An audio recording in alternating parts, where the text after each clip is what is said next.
So, my car is a 1967 MGB GT, and the engine inside is the MGB series, which is probably where the car got its name. The engine is a pushrod, which we'll get into later. Inline 4, 1.8 liter in displacement. Gasoline 4-stroke if we get into it technically, which is what most cars are. So we are going to look at the anatomy of a cylinder of my engine. So you can see I've made a Lego version of one of the cylinders, and we will start with the crankshaft, which turns rotational movement into an up and down motion, almost like a crank handle. Connected to this crankshaft is a connecting rod, which connects that to the piston, and that allows it to go up and down in one single location instead of moving about, which you can kind of see the movement. The piston also creates compression with things called piston rings, which just basically get a better seal on the inner wall of the cylinders. And of course, it would be a circular cylinder, but this is Lego, so it's square. Now we move on to the timing chain, which on the front of the engine connects the crankshaft to the camshaft. And the camshaft, it's a 2-to-1 ratio, so every 2 rotations of the crankshaft, there's 1 rotation of the camshaft, which will help in the 4-stroke explanation later.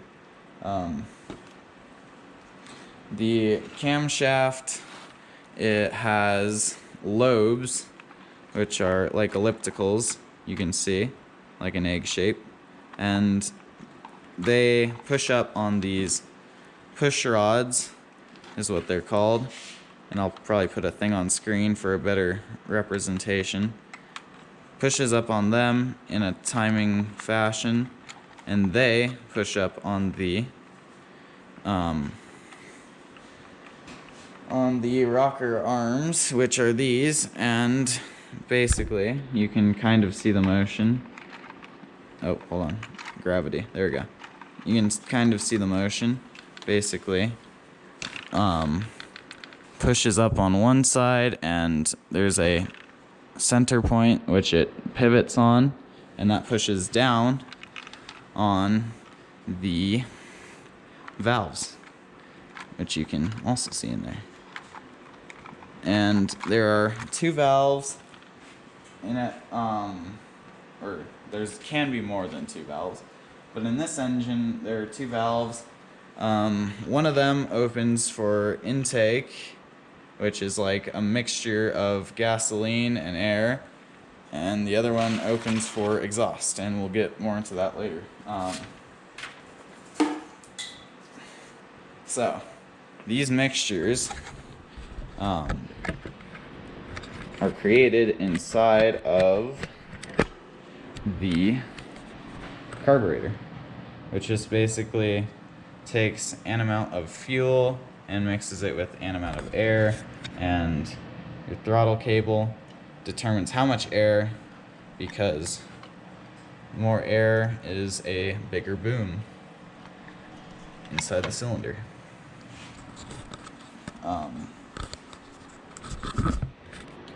And of course that carburetor is connected to, these aren't hollow, but one of these should be intake, where that would go into the actual cylinder. So the actual explosions in a vehicle can be represented by suck, squeeze, bang, blow, as dirty as that sounds. Basically, let me reset the timing. So the intake valves open as the piston goes down, which you probably can't see that well. There you go, you can see it kind of. That back valve opens when the piston goes down, and that sucks in the mixture. Then we have the squeeze, which is the compression of the engine as it gets to TDC, or top dead center, which is the very highest point it goes. As it starts to go down again, a spark plug, which you can't see on the inside, but there would be it goes all the way through, sends a spark which ignites the mixture, pushes the cylinder down, and with that momentum it goes up, and on its way up the exhaust valve opens, which is the blow, and it pushes all that exhaust vapor out, and then the exhaust closes and the intake opens again, and the process starts all over. So this process, which I have another model for, happens in all 4 cylinders, and within those cylinders there are, well, this is the one that we're looking at, and the engine is not this far back in the car, it's more like up here. This is 1 cylinder, and it moves at the same rate as the 4th cylinder, but where this one would be igniting now, this one is just is on the other cycle. And then if we go down, this one's on the combustion cycle and this one's on the intake cycle. So just to balance them out more. Now cylinders 2 and 3 are moving at the opposite, and this just allows you to have more power more of the time, instead of having these 2 firing at the same time and then just pushing down, and then the next time they come around there would be no cylinders firing, which means a loss of momentum. Now the explosions go back into the crankshaft and are turned back into rotational momentum, where they are put through a transmission, which I do not have on here, which basically just allows for different gearings and different speeds, and that is converted through a drive shaft. This one is way shorter than the real one, and into a differential, which I won't get into, but I'll probably put a little animation thing so that you can see what it does. And that is basically the anatomy of my car's engine. And I can show you all the different parts on the actual car. So we have carburetor, intake, and then that goes into, well, this is a valve cover, but under here are the things that move, like the rocker arms that move like that push down the valves.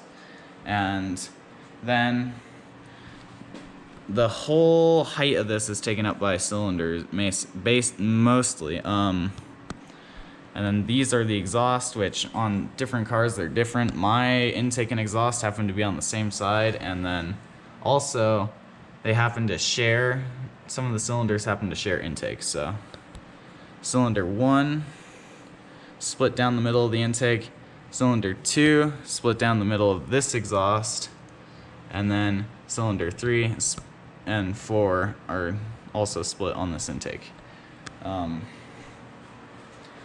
And then there's a bunch of other stuff. You can see the spark plug wires, which just basically supply energy to the spark plugs, which ignite the mixture. You can kind of see the transmission. You can see the bell housing, which is car term. And then if we go under, you can see maybe the drive shaft is somewhere up there. And then the differential, which is that round thing sticking down, goes out. And the differential also turns the rotation of your engine, because your engine's spinning this way, into spinning that way, which is where your wheels are. And this is very stuck. There we go. So that was the anatomy of the 4-cylinder of my car.